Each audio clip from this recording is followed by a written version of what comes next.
Hey Stefan, welcome to the Value Driven Marketing Podcast. How are you doing? Thank you. I'm doing great. Thank you so much. I'll try to give you the maximum value and to delight your listeners.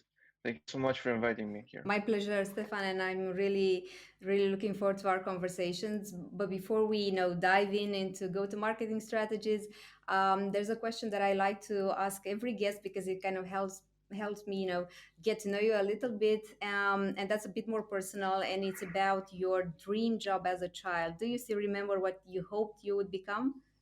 Yes, I did not mean to become a No marketer, to one be does honest. really. When I was so I come from an entrepreneurial family. At some point, my family and we had assets in the tens of millions of dollars. $10 million was the several companies. The total asset value was like 10 million. And but I wanted to do something else. I was like, oh, okay, this business, it's all dirty. I don't like money. I want to be clean. I want to help people. I'm Mhm. different. And I wanted to become actually an Oh. anthropologist. So an anthropologist who traveled the world and like write write research papers about populations and how different people see cultures. And my dad let me do this for a while. Although he wanted me to become an accountant, he was like, "Oh, Stefan, you're quite shy kid. You should become an accountant. It's going to be very, very useful for our companies." I'm like, it's kind of a boring job. Um, so getting back, he let me be until maybe the age of 18 when he told me that, look, you can be an anthropologist, but then you're going to make very little money. Everyone's going to pity you because you'll have to search for grants and money all the time to make your research. So you're going to suffer a lot. And then I was like, well, okay, let me maybe choose something else. And I suffered a lot. So I watched this movie. It's called A Good Year. And it's about basically I think it's Russell Crowe. Yeah, Russell Crowe was playing it. He was Russell Crowe. Russell Crowe was playing a broker, a market broker there, who's coming back to his roots in France, where he works in a Mhm. winery.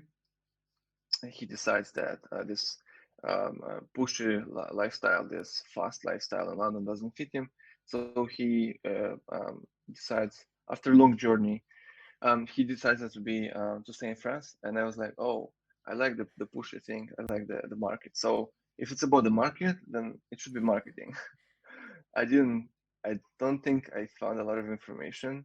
I didn't search specifically for that. I was like, if it's market, then it's marketing. Like my sixth sense is gonna tell me what to do. So I went to the university and applied for marketing, and I was like, okay. So I went to the first class, and they said, well, okay, there's this big book called Marketing by Kotler, like this thick. Yeah. You guys have to read it. I was like, oh, this is not something. This is not something that I've signed up for. But then I sticked around, and then I just let it go. But in the meanwhile, and after 4 years, I actually got my brokerage license as well. So I could work on the stock exchange, just as a hobby because I still wanted to make it. So that's Oh, it. quite interesting how you arrived to being a marketer and yeah, I guess good advice on your dad's end eventually. So let's talk about your current role as fractional CMO. So can you tell me what it entails and in which areas do you come in to help? Good question. This is not traditional advice here. My role entails kicking founder ass a lot. That's a tough one. It really is. It happens. It happens quite often because okay.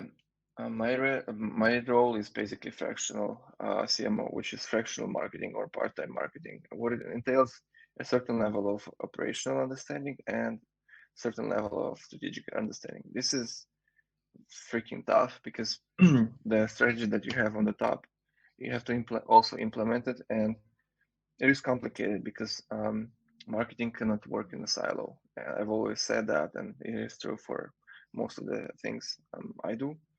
And as marketing is a product of the go-to-market strategy, which is a trendy word right now, and product-led growth. You cannot you cannot do marketing in a silo.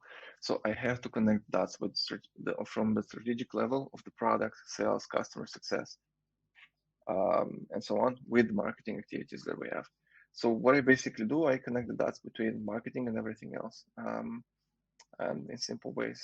That's it. What I Mhm, do. mhm. And would you say there's a certain stage in a company's growth when they're best positioned to work with a fractional CMO? It's a very good question.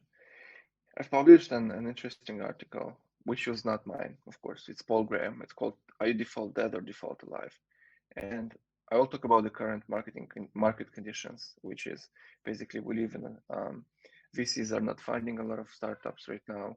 You see there is capital is scarce. I'm actually consulting one company that um, is trying to raise money right now. It's super tough, and the thing that I would suggest is, would you say your company is default live or default dead? Default live is basically whatever you're doing right now, you are live. Like, are you maybe bootstrapped, or you have your spend equal to what you earn, or your default that when your spend is way bigger than your what you actually make, when you have a high burn. Well, the high burn is very good. Well, it's good if you talk about um, companies that are growing. But as we said, VCs are fund companies who are growing, but right now it's not the situation. Even companies who are growing very fast can might not get funding. Why I'm saying this? Because the best case for me to work with a company is when ideally it's a company that doesn't have a very big burn. Because when you have a big burn, certainly you will have to fire a lot of people, or somehow make that burn less. You want to be sustainable in the foremost future. Second, is something that again it's featured in the post or in the article by Paul Graham, is that companies hire a lot of people right away, and founders have this bias that, oh, let's say Slack has a lot of employees, so let me hire a lot of people like Slack doesn't, and I'm going to be successful. But this is the mistake you have in mind, that once I hire, the connection is wrong. That once I hire a lot of people, I'm going to have growth, which is not true. Your growth will come from a good product market fit when you talk to your customers every day and you check. Um, it's actually really easy to check if you have product market fit or not. You interview your customers, and if 40% or more of them say that they can't imagine their life without you, then you might have there some product market fit. So ideally, a company I work. So ideally, any company should work with a fractional CMO before they hire the Mhm. first marketer. At least they should take some consulting in to understand if they don't have the knowledge again. If they don't have the knowledge, or even if they think they have the knowledge, it's good for as a bias check, just to have a second Someone opinion, from the to outside. talk to a marketing consultant. With yeah. Yes, to have a view of like your marketing and your product, and if you have product-led growth, to have to talk to someone and maybe establish the strategic directions, and then you can hire whoever you want, like lead gen people, SDRs, whoever you want. So company, I take, I think companies before product market fit are a good fit. Companies after product market fit are a good fit, but not so much, I would say, because they already have product market fit. So usually what I see, they think too much of themselves. So they don't work with me. They can have certain problems with account-based marketing, where it can come and then do a project or two on product or on account-based marketing, and then they implement that in their current playbook. Or they have a problem with creating demand generation, right? And I can teach them how to create demand and help them with thought leadership, which is another part of their demand gen journey. You mentioned something that I actually feel very much, and that is marketing cannot work in a silo, so it needs to be deeply connected with the business. I would like to talk a bit about, go-to marketing strategies and what are the elements that founders should take into consideration when they're putting together their go-to-market strategy? So, what are the things that they need to look at, no matter what, before starting to say, okay, we're going to be product led, or we're going to do this and this? Yeah, of course. Well, first of all, I should talk to customers as often as possible. And by talking to customers, I don't mean like superficial discussions. How are you? How is your day going? But like getting into quite awkward conversations, like why did you, what competitors did you check when you looked at us? How much information did you consume before you made a choice? That's going to give you an idea about the sales cycle. Who else did you consider? What benefits did you consider? What was the like the time to value they call it? Basically, what was the value that you are like take? You know, what made you take when it comes to this pricing? Like there is, I actually have like a list of those questions. I can send it to you, and then Yeah, you can use it for your audience, so you guys can hear, that's can great. check it out. Um, a book, a book that I there is the book that I love so much. It's called Mom Mm-hmm. Test. It's about like how can you get very good insights from your customers when, because people are going to try to save their face, they're going to play nice, so you won't get, usually you will not get um, the insights that you want. uh, but if you mostly ask open-ended questions, then you will get there. Anyway, I recommend the book. It's 100 pages. And okay, getting back, I think I drifted a bit. Getting back to the go-to-market strategy. I think, well, first of all, you have to. I've seen a successful go-to-market strategy being deployed when, first of all, you have a meeting where product, CSM, sales, marketing, and the CEO stays, where you switch off all your phones and you stay for 2 hours and you basically make some sort of a planning, like how do you see the market, where is the market going, what are the trends in the market, what customer segment in the market are we going after, and then basically you set up the go-to-market strategy, which is just basically like for a groundbreaker, which is a consulting a company I work with right now. It's just a simple it's a confluence document, and which is the vision behind the go-to-market strategy, and there is like a Google sheet. I can share it with you later. You Yeah, can use that'd be this great. template and share it with your listeners. It's basically like the first stage is an audit of your customers, and the second part is like actions and things that product marketing and sales can do together to activate, engage, and re-engage the people, and so on. It's nothing special, to be honest, unless you have 200 people in your organization. Then you're talking about things like vision and ambassadors and stuff like that, which is also valid, but then it's a different level that I'm not sure I can consult you on right now. Um, so it's actually go to market strategy. I read this book. It's called Move by Sangram Vajre. Um, he is a um, he's a very well known B2B marketer.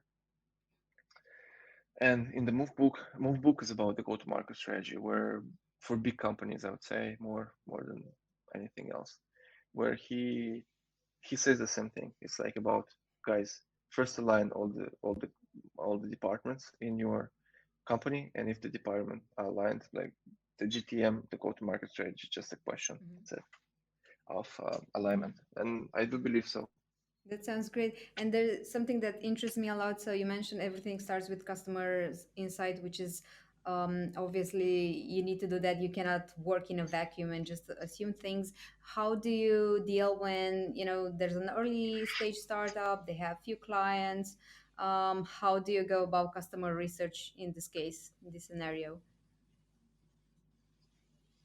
That's great. That's a great question, because it's actually very interesting.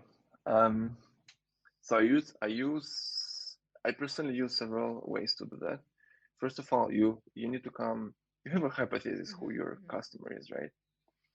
and you wanna test that hypothesis. So at the beginning, what most of the companies do, they start with lead gen. So they're like getting a lot of leads, and then they reach out to all those people, and some of them, basically the first game, and then a certain amount of people will have a meeting with you, and then they'll tell you something. That's not bad. Certainly, what I see right now in the market is kind of changing, and people are like, I don't want to have like meetings in vain meetings because time is scarce. So like, so fuck it. So what I do is basically there are two strategies which I follow. Is like you either do a podcast, like Mm-hmm. for example you do, which might not be real podcast, like you just say, look, um, XYZ segment, I want to do a podcast, and I'm very interested in your opinion. You don't necessarily need to start with C-level. You can start with a manager. A manager knows his or her problems, and the possible solutions in the market more than maybe a C-level executive, and then you can start with that. You have to listen to people, what they say about the market, and what if they chose a solution, what would that be? You can implement that. That's the first thing. The second strategy that I use is that you can do a research, market research. Same thing. You interview people with your hypothesis, where you test them. How would they look at your solution? You see what's the market about, what's the positioning, and you basically interview people, and then that's how you can get your first customer Mm-hmm. base. These are two ways. I mean, you can certainly do lead gen as well once you have a two three positioning ideas already tested by the market. So you in one way or another you certainly need to get some feedback. Something that can help you with that is maybe, unless you have a little bit of money, maybe it could be Yep. Yeah. winter.io. And it can help you set up your messaging. For a few $1,000s, I think you will be able to get a pretty good panel. Start with that, and certainly when I've started with my own companies, I've had agencies. I certainly did this. Again, I had a podcast, Bootstrap Marketing Podcast, and this is what we did. That's how I got customers. I used the podcast to interview people, and that's how I found out about the issues they have, the problems Bootstrap companies have, and this is how the evolution of that Mm-hmm, happened. mm-hmm. That's very interesting insight, and I think it definitely helps a few people who, are wondering, okay, I don't yet have clients. What am I going to do? So, yeah, absolutely love your strategy. I'm very curious to learn whether there's a certain framework that you use when it comes to experimentation, or there's a process that you use to kind of figure out, okay, this marketing action, is this going in the right direction or not, is this working for my client or not, do you have a framework, or what's your recommendation on this? There's been written books about this. Usually, good question. Usually, I mentioned about the three. So I need three instances of something. Let's say if I have a new landing page and see three conversions that Mm-hmm. have gone well, then I might consider that as a, because it's B2B, you will never get, well, at least in the SMB sector, you will rarely get a lot of demos, or a lot of, let's say, things which kind of like show you that this is working. So I would say if you have three instances, you have to work, then it's working. I use Google Optimize to test copy or new landing pages or anything like that, and Google Optimize will show you whether there is statistical significance or not. If you don't have time to play the science game, you just go with your best hypothesis. You just execute. In terms of frameworks, that's a good question. Well, um, SMBs usually don't have that much time, and in cases when I do have time to execute growth experiments properly, so we have a usually form a team. There is a developer, and there is product, there is a designer, and it's maybe me or another marketer, and then we set up a list of strategies or ideas we want to play with. We set the KPIs, and we basically do sprints, and then each sprint we execute and we test it like as a Mm-hmm. small MVP. If it works, great. If it doesn't work, even better, because then we have the learning and we know what has not worked. And it's very important to document all this because then you will not make the same mistakes. That's another thing that I see very often is that companies, especially young companies, they do execute a lot, but they don't document it. And this is not really good because documenting can help you to actually do things, not one.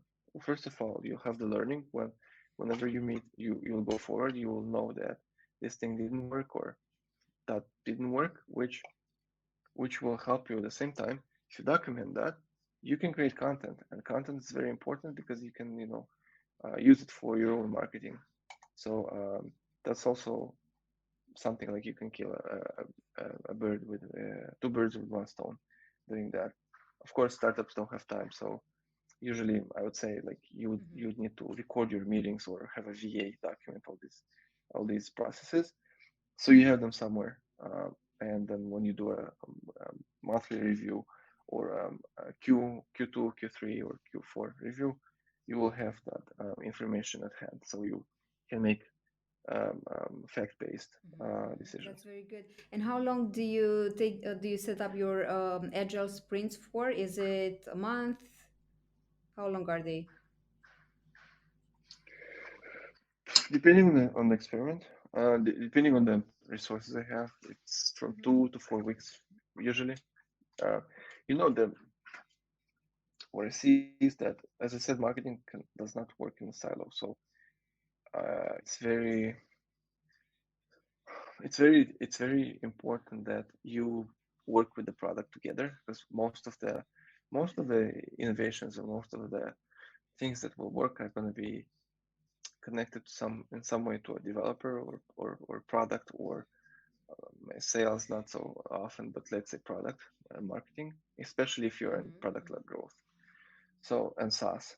So you need to look at what's the agile sprint for your product team, and then basically sync with Okay, them. okay, that's an interesting idea. It's actually the first time I've come across this, so quite interesting. Nice.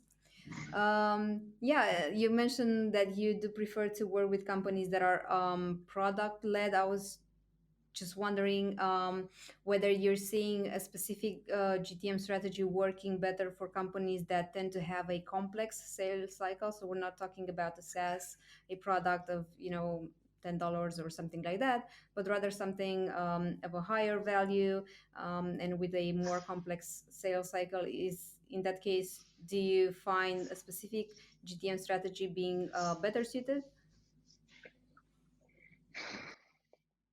Good question. It very well. This is I'm not the guy who will tell you there is a template who will fit all companies. I would say I will repeat myself. I think GTM is about alignment more than anything else. So once you have all the companies, all the parties, all the departments aligned, then it's gonna be great. Usually sales is the one that's like pushing marketing to, hey guys, bring me more leads, more demand. So I would make sales listen to Chris Walker and then I actually understand that dimension life that the market has changed and people don't want to listen to people who signed up for your newsletter don't want to talk to a sales guy, not yet.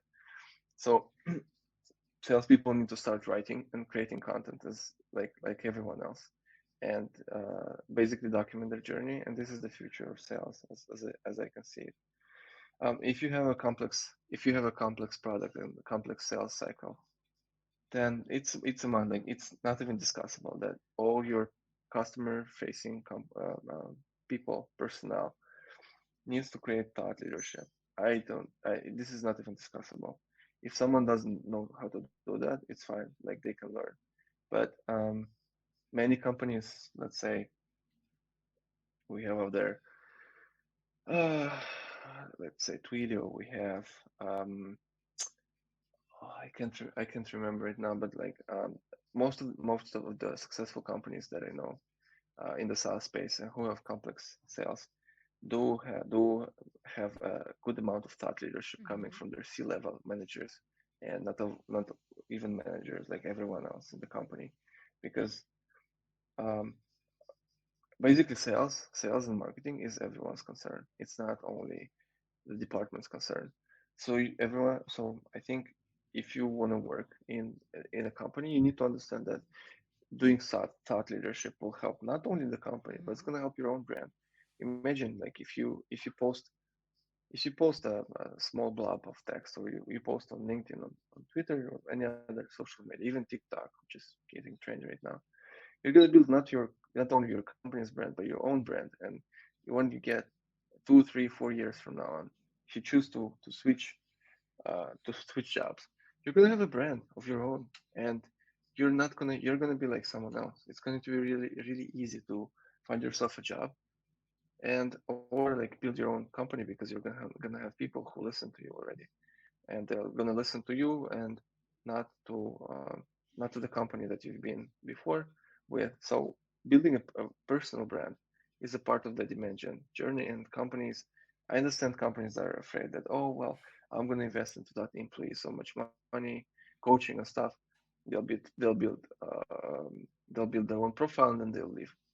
Of course, there is this risk, of course, but this is business. There is no risk without, if it's not Without risky enough, reward. then it's not uh, interesting enough. Then there Mm-hmm. is no reward, right? No pain, no gain. So this is the game Mm-hmm. everyone has to play. Absolutely.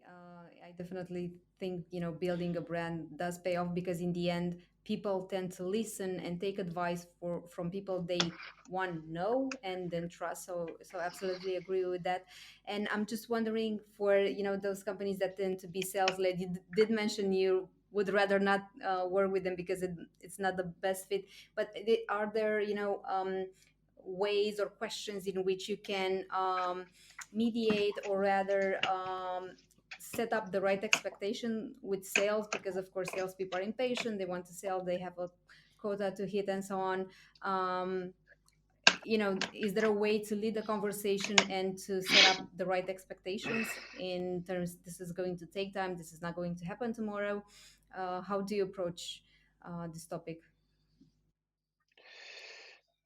There is a guy I follow and we're friends with. His name is Nelson Gillard. He has a book called, he was I he think, was like yeah. my last guest on the uh, podcast. Yeah, so he's very adamant about by basically the death of the SDR and the change, the model change. Um, I think it is happening, but evolution never happens very fast, so it's gonna Mhm. go in there slowly.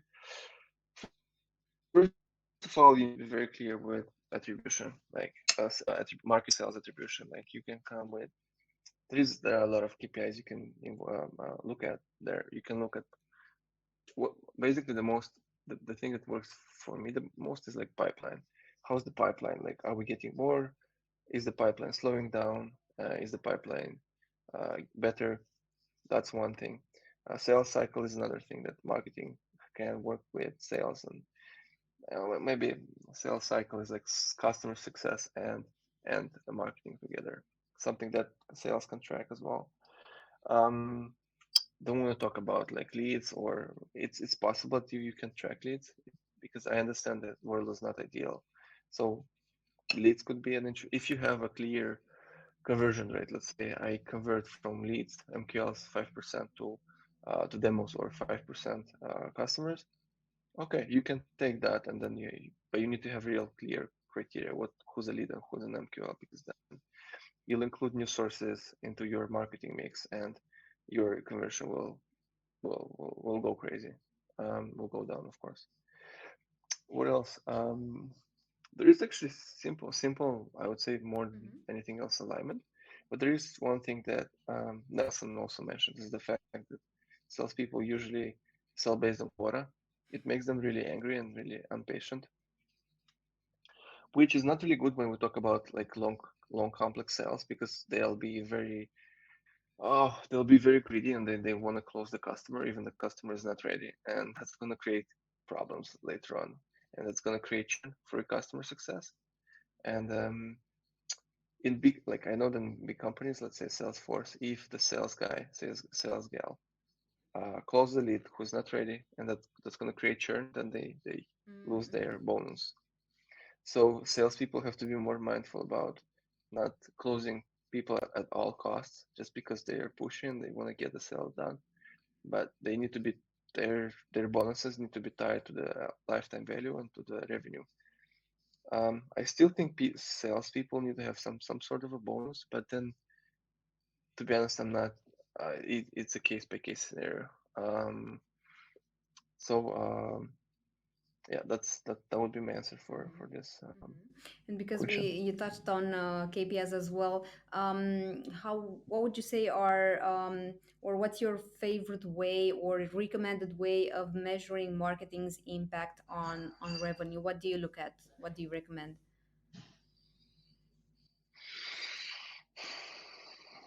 Very very freaking good question. Um, okay. Well, first of all, if you do lead nurturing, then you're Mm-hmm. gonna look at sales cycle. You want to get your sales cycle shorter, right? Sales cycle pipeline. So you want to look how many companies you have in the pipeline. How's the pipeline? Demos as well. You want to look how well does the website convert demos in case you have inbound. So in case you do ABM and you do some sort of outreach, you want to look uh, how many. Well, I wouldn't say meetings because if you talk about complex sales, then you might not get to meetings soon. Manage, but I would say engagement. How much of your content? How much of your content is that certain account engaging? How good is the engagement with your content? With your just simply as that, like look how often the people in a certain company X answer your messages, or how are they sharing your articles in their Slack, or like are they saying, "Wow, yeah, it's cool," even if they're not ready to buy it, because if you talk about sales cycle of 3 4 month a year, then it's not that important whether they like you or not. That's it's like falling in love. It's not very often that you fall in love right away, but you have to Mm-hmm. you have to nurture the the relationship. Same thing with sales. It's just a different type of relationship. So try to be well, do your best to be friends with them. Like not in a fake way. Try to help them out, and then they'll help you. Um, what else do I think of? In certain companies, let's say I have MQLs, but then there is a clear understanding that XYZ sources convert MQL to demo at this stage. So I have that number, and then I look at that number doesn't go lower than a certain percentage. What else? I think that's all Mm-hmm. that comes to mind at this Yeah, point. yeah, super interesting. Yeah, good pointers here. Stefan, can you also talk about team structure? So is there, I don't know, there are specific skills or specific areas to cover when you're hiring your first marketing hire? So say a company has worked with you as a fractional CMO, as a consultant, then they're starting to build up their marketing team from scratch. Um, what people should they bring in first? What do you recommend? They should bring smart people, experienced people. I see a lot of startup bring Mm-hmm. juniors who know something about social media, and then they're like, "Oh, look, you're the new marketing hire. Do everything." Then they do lead generation, they do social media, they do blah blah blah, X, Y, and Z, and this doesn't really work well. Look, what I would do, let's say you're a company, you don't know which way to take. Take a goddamn marketing consultant for one, I don't know, 2 days a Mm-hmm. month if you can't afford it, and squeeze the juice out of that marketing consultant, so he or she explains you not only the marketing strategy, but like basically all the hires that you have to make. And then based on the description, based on the company and the roles, that marketing strategizer will tell you what kind of hires do you need to make, and what's the skill set that he or she needs in the company. The first, I would say this: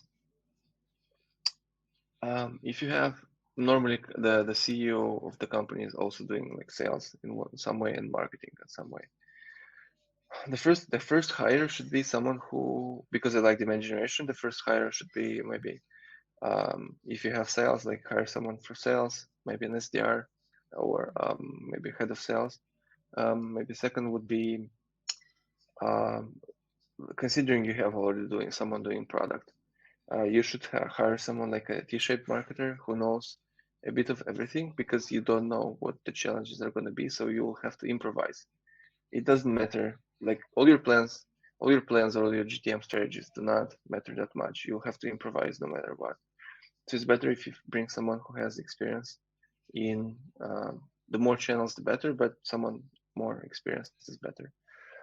And then if you have a description of the roles from, let's say, you from the your marketing strategizer, you basically hire those people and that you need for certain channels, let's say paid, or you have affiliate marketing, or you have someone who's going to create content, social video editor.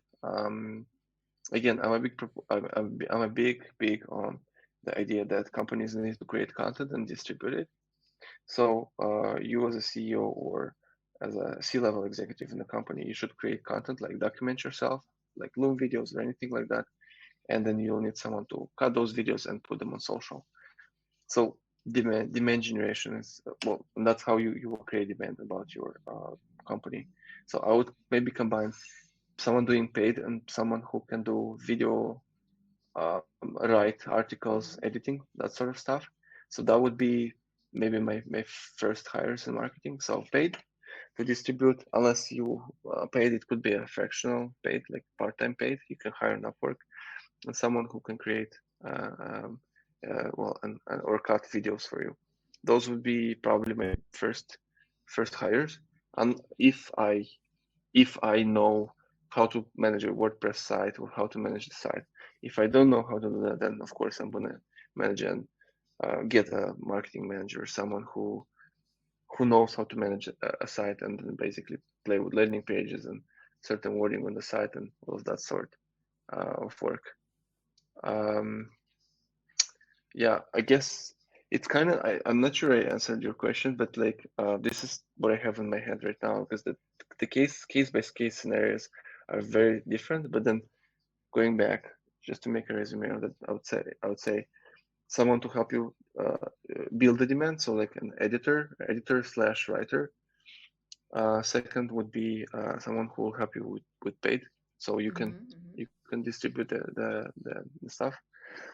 Um, at the same time, on the sales side, you can hire a head of sales and SDR. And next one would be maybe marketing manager who can handle your Mm-hmm.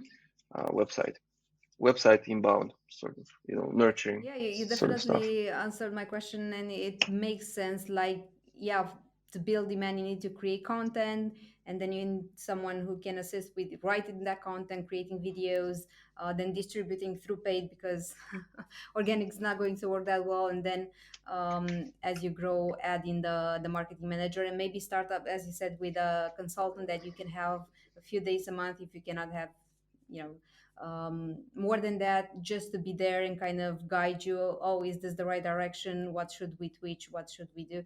So yeah, you've definitely answered my question. um, so just to wrap up, there is like Nice. one final question that I want to address, and that would be, what would be your advice for CEOs, founders? Let's say they have a product market fit, but they're not quite sure. Okay, is my GTM strategy the right one? Am I doing the right thing? So, what would you advise them? What pointers would you give to them? Well, I would advise them to listen to the podcast. Listen Do to that. Elena, you're lucky because she's great. um, okay, my advice would be there is no single advice that I would look into. I would look first of all, read the article about Paul Graham, Graham. It's called Default. Are you default dead or default alive? It basically, for at least for me, it means like don't hire quickly. Don't hire very quickly. Rather Mhm. take it slow. It's gonna be very hard to fire that person. You'll get emotional attachment and so on. So better if hire someone on Upwork or Fractional before if you don't know what you're doing, or you're not quite sure, and get maybe a second opinion. Talk to two, three people to get an opinion about where your market is, what you should do. This is very important because Mm-hmm. certain people can be biased.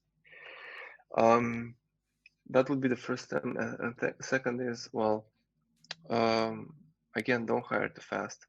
It's the number one thing that people that that kills companies is that you get very close to product market fit, and you start to hire, and then from a team of 5 you get to a team of 15, and you don't know how to manage it, and everything is a chaos. Again, usually companies are a chaos, and that's okay as long as it brings customers. But you want to be on top of that chaos. You want to be able to manage that chaos in some way, and